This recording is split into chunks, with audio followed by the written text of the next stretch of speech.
la fusée.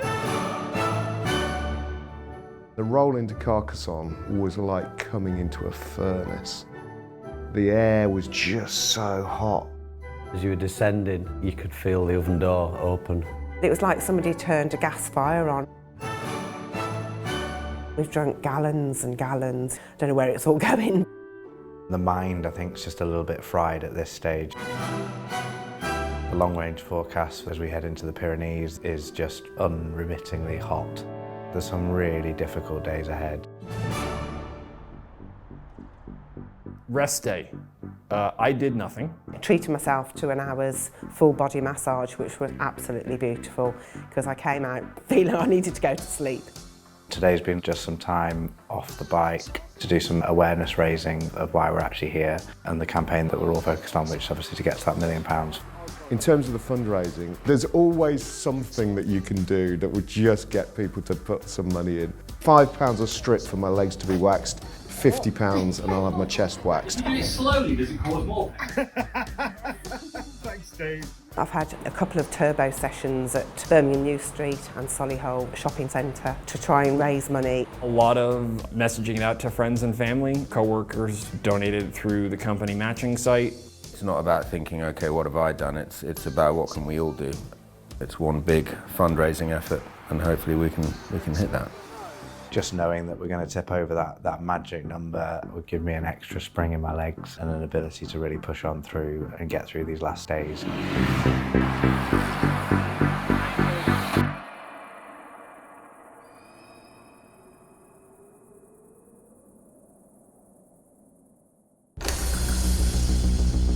We've had 6 tough days.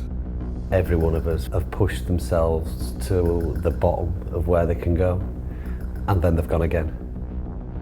We've done 15 now, everyone's tired, and really every pound that comes in right now feels like it's worth 10. Got nothing to give but everything we can do. And it's not enough until the team gets to the £1 million.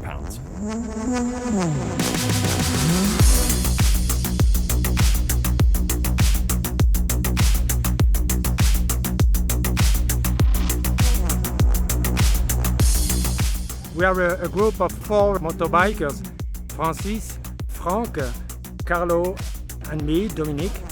And we are here to take care of the cyclists, to save them and to look for the security. It's very important during the travel. Going through the towns with the motos and the lead car is just fantastic. They've got a calm authority about them and the traffic just waits. It just makes the whole thing much more efficient. We're not having to stop, start all the time and get through the towns.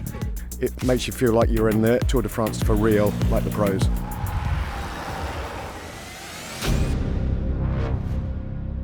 Some of the ride captains were pointing the Pyrenees out, and at first you looked and you saw a range of mountains. Well, they weren't the Pyrenees, and then you looked again and there was another range behind that, and they're still not the Pyrenees. And then you saw just stand there looking intimidating at you, beckoning you on to come and see what you've got. They're unforgiving, they're steeper than the Alps. To be honest, they scare the life out of me. They just look nastier and harder. Some of the descent's pretty technical and pretty scary as well. Let's see how the legs can stand up to the heat and the gradient and everything that it's going to throw at us. The moments of truth are coming.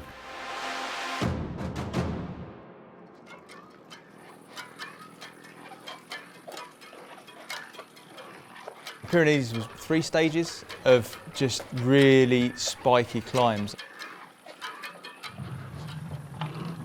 I think we got a bit complacent with the Alps, even though we were told not to be, because the Pyrenees were coming. They are stunning, but the surface is different. They're narrower, they're definitely steeper. The temperature was a joke. So you're kind of looking forward to a climb to try and get some cooler air, but then you've still got to climb up to get into that as well. Kind of add all that up together and it was suffering. Not bad. Right.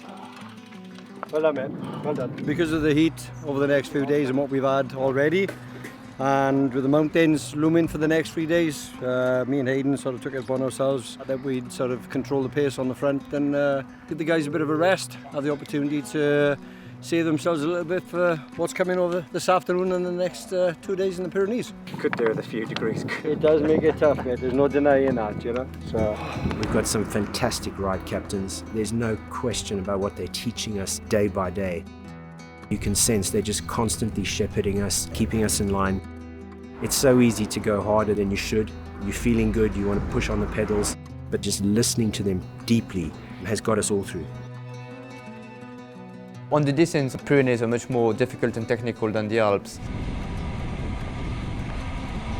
And most of the time you're just like down the cliff. There's no wall, there's nothing. It makes the view a lot better. It makes the descent a little bit more scary.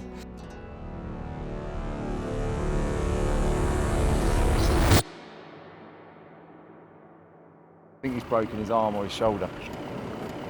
I'm trying to call I need to go back up to the top. Yeah, do you want to see if you can turn around, Calvin? Yeah. Just go back to the top. I overcooked it on a corner, and then there was a car there suddenly, and I ran out of road. Last thing I remember is flipping over, head over heels into the, into the gorge. Down there. My collarbone's broke. Oh yeah. Andy took control of the situation, clearly directed who was doing what. French hospitals are excellent. I'm here after a couple of days, I'm feeling good. I'm not able to cycle the last couple of stages, but there's the end goal, there's the raising the money, and if I can contribute in any way in the next few days, I want to do that. I'm here to complete the journey. The last climb was brutally hard because you're just thinking I've got nothing left in the tank. But when I get to the top, knowing there isn't a Cat 1 or an HC climb again is a wonderful feeling. Well, you can do a lot more than you think you can when you're actually in there. On paper, it's like, well, that's just impossible. Well, maybe you just try, and in the end, you may find the resources in yourself to finish it and do it.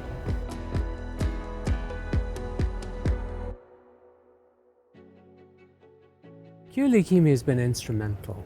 It's a patient-centred, patient-focused national charity that really wants to transform the lives of people with blood cancers. And it's been instrumental in helping, financing, supporting the network of new clinical trials throughout the UK, but also just giving lots of patients lots of hope. Cure Leukaemia has just been transformational. Cure Leukemia's funding of the Trials Acceleration Program, the TAP network, is creating a world-class resource, allowing patients to see new drugs quicker than they otherwise would have done, and allowing us to assess the activity of these new agents in a way that otherwise would not be possible. So essentially, Cure Leukemia's funding of the TAP network is offering hope to patients who often have very little hope, and in the process, by accelerating approval of these key new drugs that are life-saving, allowing those life-saving therapies to be used more widely.